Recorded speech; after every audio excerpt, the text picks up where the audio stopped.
어, 자유일보 우리 법 연구에서 가장 왼쪽에 있다는 문형배 서울 당국대 교수, 서민 당국대 교수. 피청구인 박근혜를 파면한다. 2017년 3월 10일 현재 재판관 8명 전원 일치 의견으로 파면을 결정했다.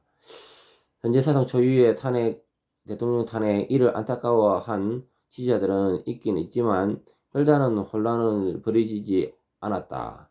당시만 해도 헌재는 나라의 근본인 헌법을 수호하는 기관이고 재판관들은 어떻게 하면 헌법을 더 잘 지킬까 불철주야하는 분들이라고 믿었기 때문이었다. 특히 권한 대행이었던 이정미 재판관이 핑크색 헤어롤을 뒷머리에 붙인 채 출근하는 모습은 그런 인식을 증폭시킨 맹장병이었다. 그로부터 8년 지난 2025년 많은 국민들은 헌재를 의심한다.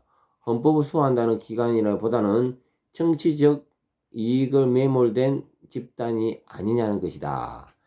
예컨대 민주당이 일방적으로 통과시킨 소수 금수 완박법에 대해 국민의힘이 현재 심판을 구한 적이 있다.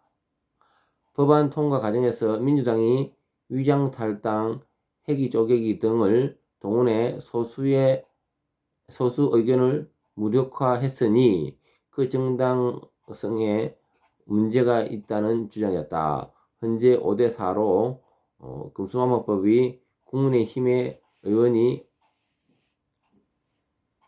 법률안 심의 포결권을 침해했다는 사실을 인정했지만 법안 통과 자체는 유효하다는 희한 논리를 펴면서 5대4로 민주당에 손을 들어준다.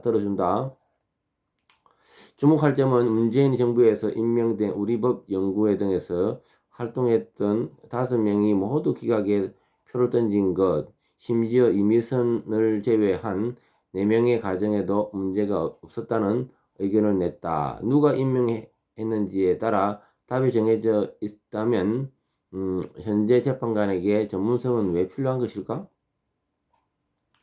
금수환박법의 해악이 대다수 국민에게 와닿지 않아서인지 그 당시에 별반 논란이 되지 않았지만 대통령 탄핵 정국이란 민감한 상황에서 현재의 정치 편향성은 수많은 비판을 받고 있다. 그 시작은 이진수 방통위원장에 대한 판결이었다.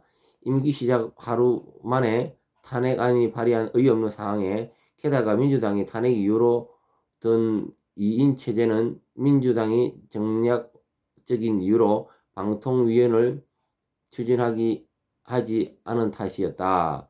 현재 재판관 문형배도 이를 지적했다. 국회 측의 소수위원으로 나온 정청래에게 국회가 추천 안 해주면 방통위는 일하지 말란 말이냐는 문형배의 일갈은 수많은 방송에서 되풀이되며 많은 이에게 청량감을 줬다. 결국 이준석의 탄핵은 기각됐지만은 사람들은 석고가 4대4에서 놀랐다.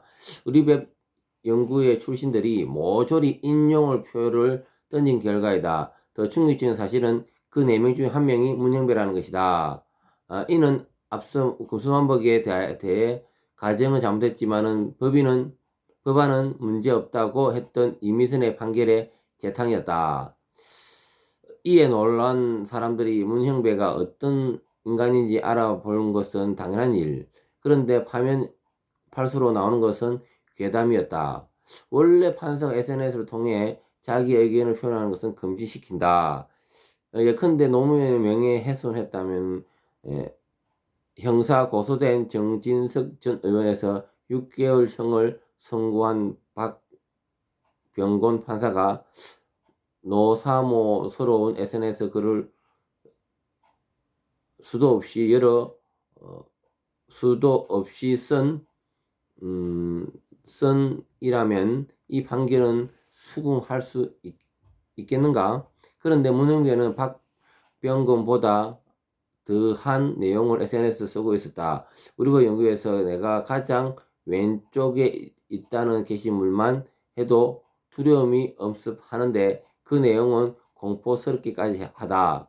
16개국 출신의 유엔군 참전 용사들을 무엇을 위하여 이 땅에 왔을까? 전쟁의 방법으로 통일을 이루는 자들은 제1차 세계대전을 거치면서 좋은 전쟁이란 낭만적 생각에 불과하다는 인류의 보편적인 깨달음을 몰랐을까? 다시 알다시피 유엔 참전용사들은 북한에 의해 짓밟힌 대한민국의 자유를 지키기 위해 우리나라에 왔다. 그런데 유엔군이 침략인처럼 묘사된 문형배의 게시물은 6.25가 북침이라는 북한 주장을 답습하는 꼴이었던가? 문형배는 이게 북한군의 침략에 규탄한다는 뜻이라 변명하지만 이는 김진 앵커의 단어 말로 간단히 반박했다.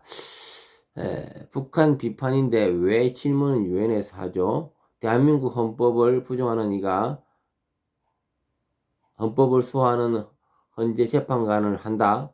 이쯤 되면 스스로 물러나거나 강제 사퇴시켜야 되는 게 맞아 보이는데 이게 대통령 탄핵 심판과 어떤 연관성이 있는지 의문이다는 헌재 공보관의 반박이 들으니 기가 막힌다.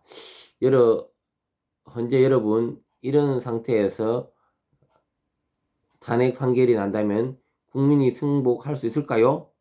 진정한 근의가 자신의 잘못을 스스로 고치는데 오는 것이지 찍어 누른다고 만들어지는 것은 아닙니다. 지금 현재 헌재의 재판관들에 대해서 우리가 사실 상당히 못마땅해 합니다. 왜냐, 지금 네 사람이 너무 좌쪽에 있는 사람들, 너무 좌쪽에. 그러면 인해 가지고 아무래도 이번에 또 더군다나 문형배가 이제 SNS 블로그에 글도 근무 시간에 약 몇십 글을 썼다고 하는데 이런 내용들이 전부 다 불고 이런 쪽입니다. 이거를 볼 때 참으로 안타깝습니다. 안타깝고 어쨌든 최고의 법관이 또 이런 지금 대통령의 결정을 내리는 이런 부분에서 아주 중요한 이 판단에 있어서 왜 이런 사람들이 지금 나라의 운명을 결정해야 되는 도장을 찍어야 될 사람인가, 이런 부분에 대해서 우리 서민 교수가 이야기를 했네요. 예, 감사합니다. 김동수 TV였습니다.